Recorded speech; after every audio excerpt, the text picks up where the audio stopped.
is the result of what we have thought. Okay, what can you do right now to begin to turn your life around? I'll tell you 2 or 3 things. Start making a list of things to be grateful for. Start with that, because this shifts your energy. It starts to shift your thinking. Where before this exercise, you might be focusing on what you don't have, and you might be focusing on your complaints, and you might be focusing on whatever the problems are. When you do this exercise, you start to go in a different direction. You start to be grateful for all the things that you feel good about. Gratitude is absolutely the way to bring more into your life. Every man knows that when his wife's appreciating him for the little things he does, what does he want to do? He wants to do more. It's always about appreciation. It pulls things in. It attracts support. I've said for many years that whatever we think about and thank about, we bring about.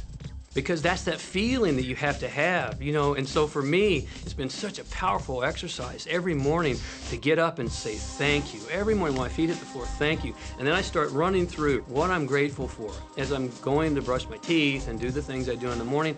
And I'm not just thinking about them and doing some rote routine, but I'm putting it out there and I'm feeling the feelings of gratitude.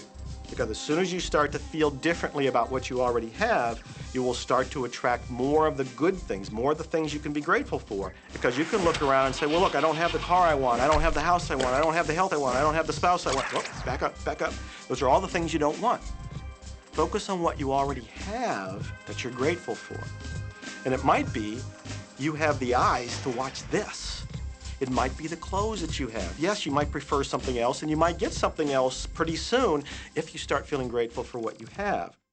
I think everybody goes through times when they say, oh man, things aren't working right, or things are going bad, and there were some things going on in my family, and I found a rock. I was just sitting here holding this rock. You might see me carrying around. I found a rock. I stuck it in my pocket, and I said, you know what? Every time I touch this rock, I'm going to think of something that I'm grateful for.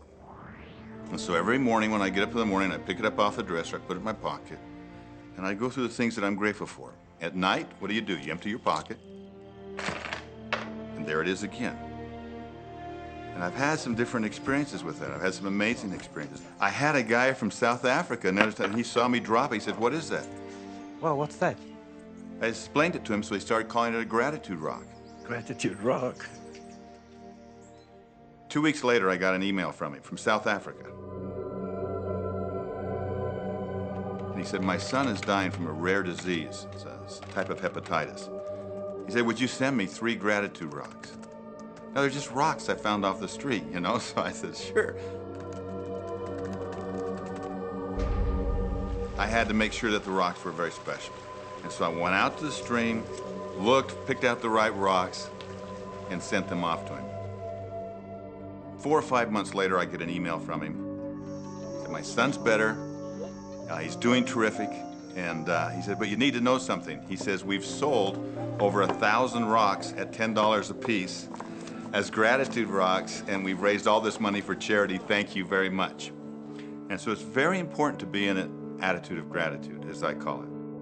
Another thing that I would suggest that you do right now to turn your life around, and this is so huge that I can't find the words to describe just how powerful this can be for you.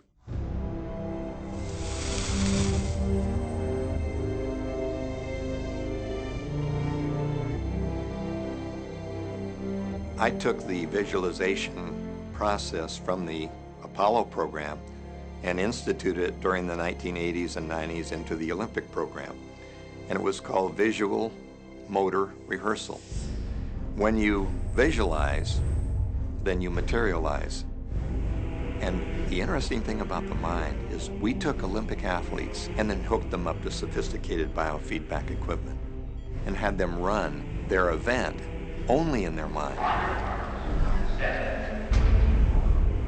Incredibly, the same muscles fired in the same sequence when they were running the race in their mind as when they were running it on the track. How could this be? Because the mind can't distinguish whether you're really doing it or whether it's just a practice. I think if you've been there in the mind, you'll go there in the body.